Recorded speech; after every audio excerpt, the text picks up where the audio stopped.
और दुनिया में एक बार फिर बेहद खतरनाक हथियारों की रेस शुरू हो गई है। खासतौर से एक्सपर्ट्स इसे परमाणु हथियारों की रेस बता रहे हैं, जो धरती के वजूद को ही खतरे में डाल सकती है।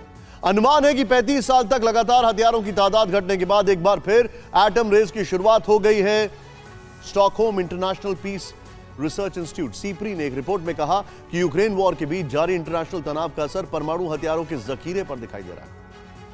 सीप्री का दावा है कि शीत युद्ध के बाद परमाणु युद्ध का खतरा एक बार फिर अपने चरम पर है। पिछले साल के मुकाबले परमाणु हथियारों में मामूली कमी जरूर हुई है, लेकिन आने वाले वर्षों में इनके बढ़ने की संभावना है। चीन और ब्रिटेन समेत कई देशों ने अपने एटमी जखीरे का आधुनिकीकरण शुरू कर दिया है। सीप्री का कहना है कि 5 देश खासतौर से अपने परमाणु जखीरे को बढ़ा रहे हैं, आधुनिक बना रहे हैं। एटमी बयानबाजी के कारण दुनिया के कई देश अपनी परमाणु रणनीति बदल रहे हैं। ईरान और उत्तर कोरिया को परमाणु कार्यक्रम बेहद चिंताजनक है।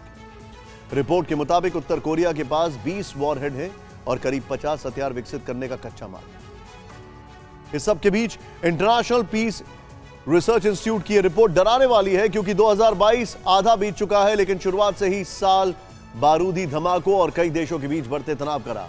रूस, यूक्रेन और ताइवान, चीन के बीच अब युद्ध का सीन मिडिल ईस्ट में बन रहा है। इजराइल के तेवर से ऐसा लग रहा है कि अब ईरान पर कभी भी मिसाइलों और बमों की बरसात हो सकती है। ऐसा लग रहा है कि जैसे ईरान पर कहर बरसाने वाला, ईरान पर कहर बरसने वाला। ऐसा लग रहा है जैसे इजराइल बहुत बड़ा हमला करने वाला है, क्योंकि इजराइल के PM Naftali Bennett octopus doctrine को अमल में लाने वाले हैं, जिसका आधार है ऑक्टोपस के जाल पर नहीं बल्कि उसके सिर पर निशाना लगाया जाए। आपको दिखाते हैं एटम फेज डेथ रेस का एक और चैप्टर। जो एटमी ख्वाहिश रही है ईरान की, जिस परमाणु बम बनाने के लिए दशकों से बेकरार रहा है तेहरान, विनाशकारी हथियार बनाने की शिया मुल्क की वो कई दशकों पुरानी तमन्ना पूरी होने वाली है।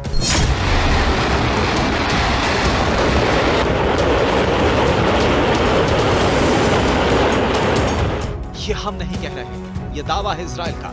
ईरान ने वो सारे साजो सामान इकट्ठा कर लिए हैं जिससे महाविनाशक बम बनता है, जिससे एटम बम बनता है, और जो इजराइल के लिए भी चुनौती बन सकता है।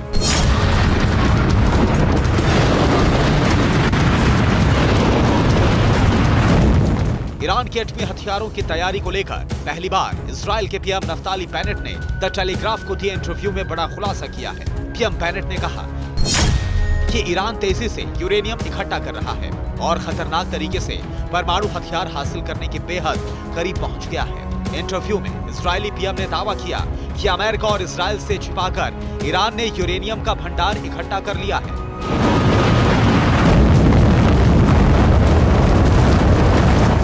इजराइल के पीएम नफ्ताली बेनेट ने अपने खुलासे के दूसरे हिस्से में दुनिया को ईरान के परमाणु कार्यक्रम को लेकर चेताया है। न सिर्फ चेताया है बल्कि अलर्ट भी किया है कि ईरान विश्व शांति के लिए नया संकट बन सकता है। बेनेट का कहना है कि पश्चिम के दबाव के बिना ईरान में इस्लामी शासन बहुत जल्द परमाणु बम पर अपना हाथ रख सकता है।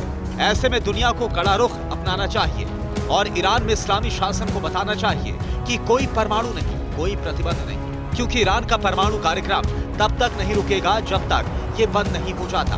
एटमी हथियारों के एक्सपर्ट मानते हैं कि इजराइल की ये चेतावनी औपचारिक नहीं है। यूक्रेन में जारी बारूदी वॉर के बीच इजराइल ईरान में भी ठन गई है। सिर्फ ठनी नहीं है बल्कि एटमी तनातनी शुरू हो गई है, क्योंकि वॉल स्ट्रीट जर्नल पहले ही बड़ा खुलासा कर चुका है।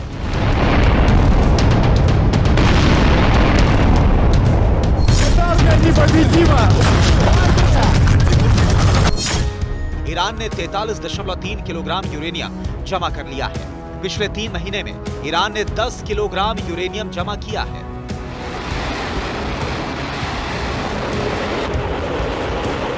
जानकारों की माने तो ईरान को 43 किलो से 66 किलो तक यूरेनियम पहुंचाने में कुछ हफ्तों का ही वक्त लगेगा।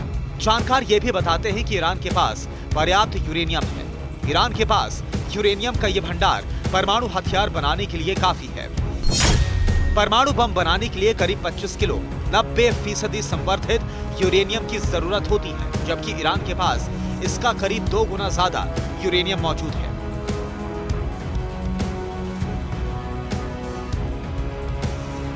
इसलिए दावा किया जा रहा है कि ईरान एटम बम बनाने के बेहद करीब है और इसी खबर से इजराइल और आक्रामक हो गया है। ऐसे में अगर ईरान इजराइल देशों में युद्ध हुआ तो अंजाम इतना भयावह होगा जो किसी का भी कलेजा थर्रा दे।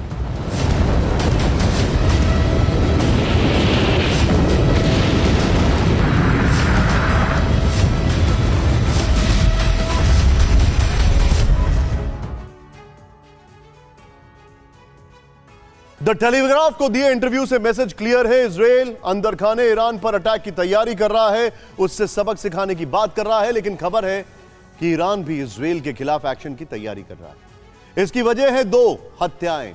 पिछले कुछ घंटे में ही ईरानी एरोस्पेस इंडस्ट्री के 2 अधिकारियों की संदिग्ध मौत हुई है। दोनों ईरानी अधिकारियों की संदिग्ध मौत से कोहराम मचा हुआ।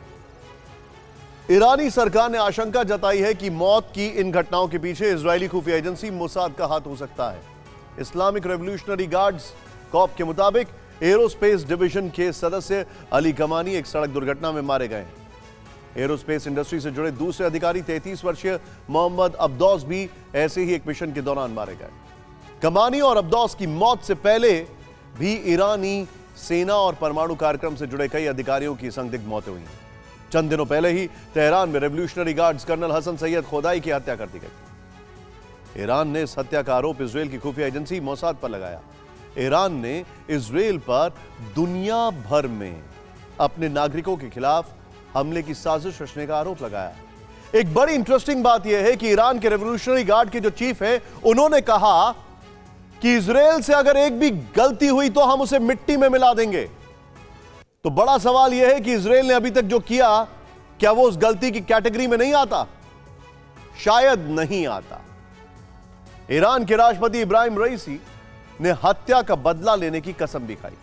नवंबर 2020 में शीर्ष परमाणु वैज्ञानिक मोहसेन फखरीजादे के बाद ईरान में सबसे हाई प्रोफाइल मामला बना। और अब खबर है कि ईरान अपनी ताकत दुनिया को दिखाने वाला है। इसका असर बड़ा होगा।